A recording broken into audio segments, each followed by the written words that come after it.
Hello, this is Kevin Polky, and welcome to the journey. A couple years ago, 5 years ago to be exact, I had the opportunity to start a program called Shatter Our Silence.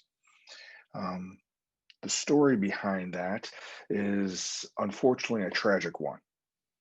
Um, my son graduated, Caleb graduated from Rockford Christian in 2014, and small private Christian school in the Rockford area, and class size about 100 in each class.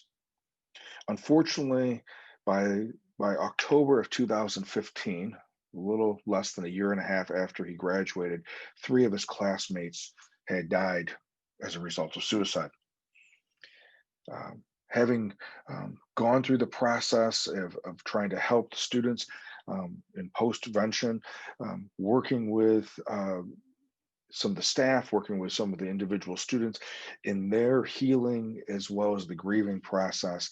Um, After this third death in October of 2015, I knew that I had to do something more than just be a counselor in their community. Didn't know exactly what that was, but one of the things that I recognized is that each time some type of tragedy happened as a young adult had died either as a result of some type of accident, but specifically with suicide, is that everyone would rally around at that particular time and provide support and caring for each other, as well as for the ones that were the closest to the one that had passed away. But as time happens and as things get back to normal for the majority of the people, um, some of the attention is not the same. They move back into their normal routines.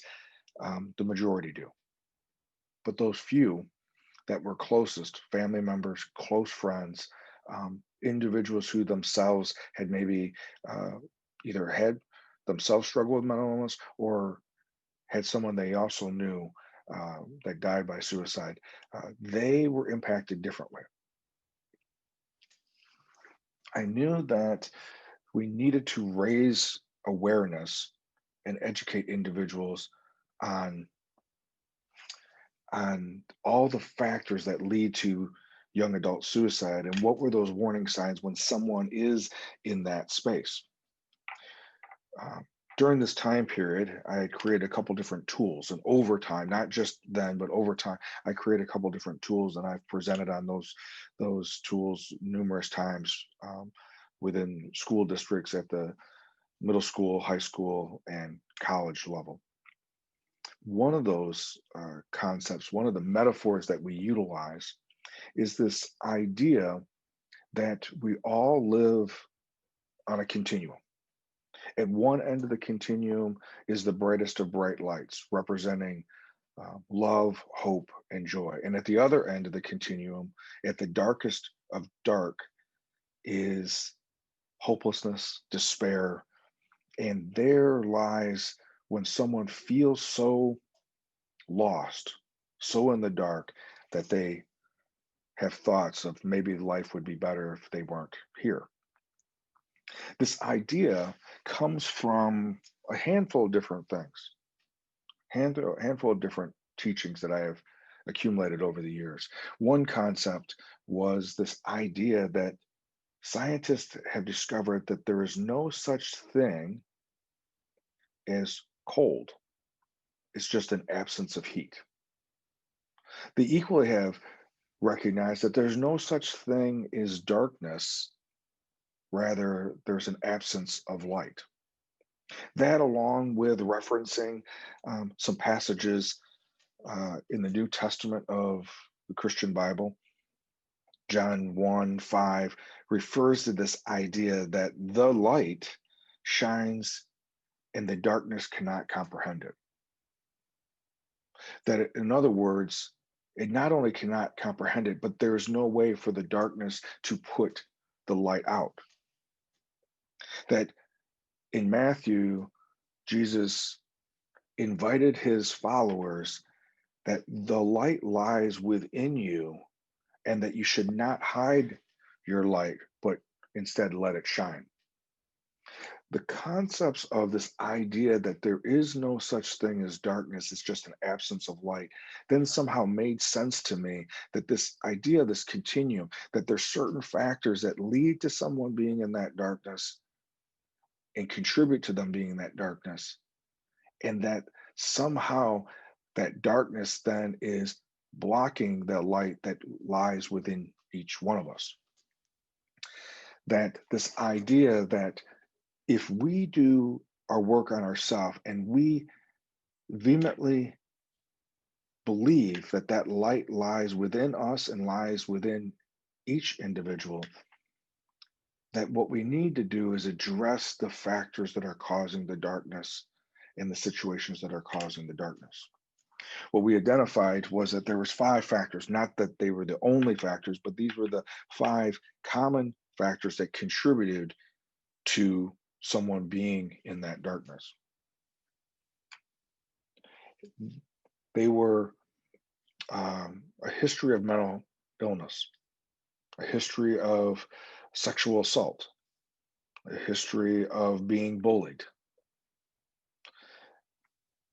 a history of eating disorders or distorted eating or body image distortion, and a history of substance use and abuse. Didn't mean that everyone that was in that far end of the continuum had all five factors, but we knew that the more factors that they had, more likely the vulnerability to being in that darkness, along with interpersonal conflicts, maybe physical illness, different types of things would lead to that sense of powerlessness and hopelessness. The idea that if we first fundamentally believe that that light lies within us and we just have to identify and address the factors that may be blocking out, kind of like an eclipse of the sun. So here are four things that we can do to let our light shine. Besides being educated about these factors, what things can we do for ourselves to be that light and let our light shine? Well, I think number one is to be able to increase our self awareness. I think being able to be aware of how we're designed, what is our purpose, what are our things that may be unaddressed in our life. We will sometimes refer to that as unfinished business. That increasing that awareness about looking at ourselves from a 360 degrees, looking at all around us, that those things that we don't want other people to know about us, that we in some way or some fashion, we address that. Um, this is usually where we need to have the assistance of someone else. Maybe that'll be a professional counselor or a social worker, or maybe that'll be a spiritual guide or a mentor or a sponsor. The second one, after increasing our self awareness, is working on self care. As you've heard me talk many times before, self care is not for the faint of heart. It's not taking life necessarily easier, though that may be some of the things we need to do to have balance in our life. But it's also doing those hard things, meaning um, not only setting up an eating program and an exercise program, but it's also sticking to it and following through with it, even when you don't feel like it, which is usually most of the time. It is making sure that you get enough um, good food as well as hydration, making sure that you get an adequate amount of sleep as well. And it is also making sure that for some of us that we need to have a time for solitude as well as a time for meditation and quiet ourselves with all the noise that may be going on. That we need to, number three, be part of a community, part of a group that is larger than ourselves. Now, we know with COVID that has become more and more difficult. And maybe we've taken it for granted in the past where we could just go to a support group, or go to a friend's house, or go to a church organization, or something like that. Now we have to be a little bit more creative on how we can have that community, but it's nonetheless, it's important to make sure that we get out of ourselves, and that we see that there's more happening than inside, or in between our two ears. And I think the final piece that allows our light to shine is an attitude of gratitude. I believe that for me, that when I choose to focus on, and when I choose to think about the things that I have, and not focus on the things that I don't have, put more attention to what I have, and I'm grateful for those things, it softens my heart and opens my mind, which then allows me to let that light and let that energy flow within me. So, four things that you can do to let your light shine brighter. Increase your self awareness. What are your strengths? What are your weaknesses? What are the things that you need to work on for growth and development? Make sure that you're taking care of yourself with adequate amount of sleep, proper hydration, proper nutrients and food, and then also making sure that you're exercising, as well as getting out in nature. Be part of a community.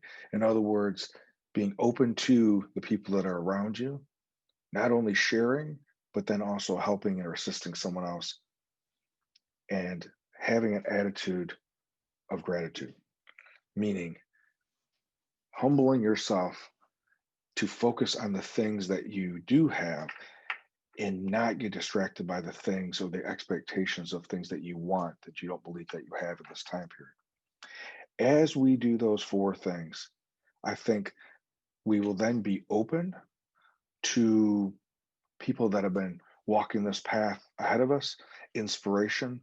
For me, that is where I will not only go into the text of the Christian Bible, but I also will look at other types um, of text, so that I can then learn from that, have my mind expanded and developed and grow. That there's other resources for me to grow in, and that will then allow that light to shine.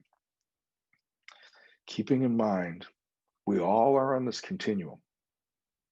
We vacillate up and down based upon how things happen throughout our day, throughout our week.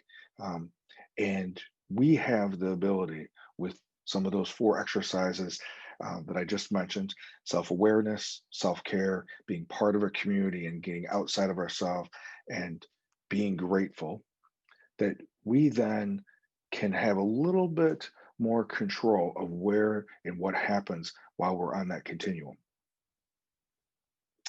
As we focus on being a light in the darkness, we never know who we might interact with that also um, that also needs to see that light, to give them a glimmer of hope and be able to pull them out, because none of us want to get that phone call that someone that we are close to has died as a result of suicide.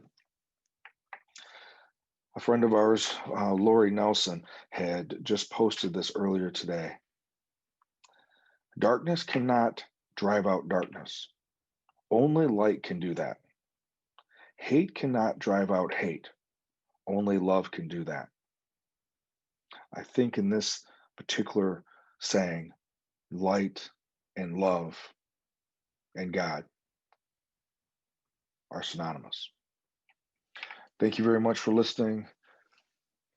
Be kind to yourself, be kind to others. And as we're being kind to others, it will allow that light to shine brighter within you, and you can be that light in others' darkness.